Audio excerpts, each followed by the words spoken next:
Bonjour mes uniques, j'ai fait un post sur l'amitié Mbrakata entre Noël Kengwe et Chelsea Suzy. Ça a fait un petit buzz là, du moins il y avait vraiment des opinions divergentes quoi. D'une part, les gens disaient que vraiment l'amitié sincère n'existe pas, ou n'existe plus du moins. Et puis d'autres disaient que non, ça existe encore. Donc je vais vous donner mon avis par rapport à ça. Nous avons tous vécu ce qui s'est passé, nous avons vu en fait ce qui s'est passé entre Noël Kengwe et Chelsea Suzy. Nous avons vu ce qui s'est passé entre Noël Kengwe et Leah Campbell, Noël Kengwe et Mimi, Noël Kengwe et peut-être Amy Dani Basson, Noël Kengwe et peut-être même Muriel Poche. Alors, bref, hein, elle a eu plusieurs amis avec qui elle était proche, et puis elles se sont séparées du jour au lendemain, comme ça on ne sait pas vraiment quelles sont les raisons. Mais l'avantage avec les autres séparations, c'était que ça s'est passé vraiment presque dans l'anonymat, ça n'a pas fait trop de buzz, alors que la dernière séparation, celle avec Leah Campbell, ça a fait un buzz, on ne peut plus vraiment époustouflant, on va dire.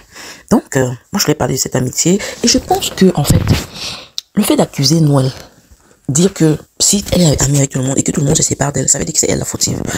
Ça peut être vrai comme ça peut ne pas être vrai. Il y a une thèse et une antithèse. Et on va dire que si il y a des cas, en fait, où tu peux être ami avec des gens, et puis c'est toi la fautive, bien sûr, et puis tout le monde te pousse parce que tu as peut-être un mauvais caractère, tu es peut-être très égoïste ou très égocentrique. Et bien sûr, les gens vont te juger parce qu'on va penser que ouais, tu ne penses qu'à ta tête, tu ne veux pas aider les gens. Quand, tu vois un peu, il y a des gens comme ça, et beaucoup de personnes reprochent alors en fait cela à Noël Kengwe.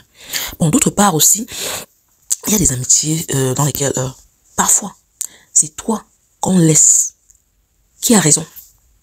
Et ça, peut-être parce que on se rend compte que tu es peut-être quelqu'un de très droit, tu es direct, tu vois, tu n'aimes pas tergiverser, tu n'aimes pas, tu vois, un peu aller zigzaguer, quoi. Et tu aimes la droite, tu aimes ce qui est vrai, tu es vrai. Et beaucoup de personnes aussi peuvent ne pas apprécier ce genre de comportement parce qu'on s'est dit que, ben, attends, avec celle-là, on peut même pas être un peu malhonnête, on peut même pas un peu, tu vois. Bon, il y a des gens qui sont comme ça, hein. Ou même parfois, je vais même prendre l'exemple, par exemple, j'ai vu plusieurs films, on va dire, nigérians, dans lesquels les belles familles, ça peut être la famille de l'homme ou de la femme, qui vient peut-être dans un foyer, et puis il commence à déranger peut-être les partenaires. Peut-être si c'est la famille de l'homme qui vient, on va commencer à déranger la femme, et puis on va l'insulter, on va peut-être lui dire des mots déplacés, on va peut-être faire que les gens vont venir faire chez elle comme si c'était chez eux, quoi, et comme si elle n'avait rien à foutre là. Ou alors, si c'est peut-être la famille de la femme qui vient, on fait pareil, on vient, on manque de respect à l'homme, et puis on le traite d'une certaine manière, comme s'il n'était rien, alors que c'est lui qui pourvoit, par exemple. Et du coup, on va se dire que, oh. Et puis quand la personne va se plaindre, quand le partenaire ou la partenaire va se plaindre, on va se dire que ah, si tout le monde a des problèmes avec toi, si peut-être le frère, la sœur, ton mari ou de ta femme, les parents t'insultent ou te manquent de respect, ou je sais pas si tu vas dire que tu as des problèmes avec eux. Et du coup, c'est que c'est toi qui es fautif.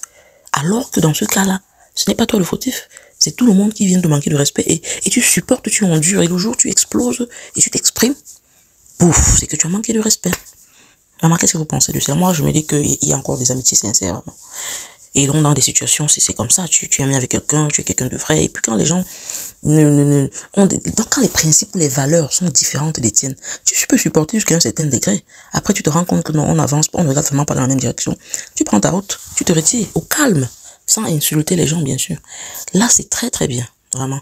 Et donc, il y a encore de bonnes amitiés. Il faut juste être chanceux, et puis ne pas rester dans mauvais rêve, comme on dit là. Si c'est que tu sens que la personne, ton ami ou tes amis et toi, vous ne pensez plus de la même manière, mais maman, tu te retires tout doucement, c'est tout.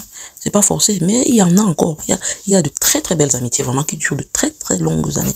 Donc, yeah, à chacun sa chance. Dites-moi ce que vous pensez en commentaire. Je sais que vous l'avez déjà fait sur les photos, mais vous revoyez encore les deux opinions que j'ai élaborées ici. Et puis, dites-moi vraiment si vous n'avez pas été dans des situations, par exemple, où c'est vous qui vous êtes retiré parce que les gens ne vous comprenaient peut-être pas. Pensez-y. Je suis très sûre que chacun a déjà vécu un truc pareil. Et si tu le fais avec 2-3 personnes et que les gens partent se plaindre que tu t'es retiré, mais on va se dire que c'est toi le problème alors que c'est pas toi. Au finish. Allez, merci beaucoup d'avoir regardé la vidéo et puis n'hésitez surtout pas de vous abonner et de partager et de commenter. Et de revenir pour d'autres vidéos, quoi. Bye bye.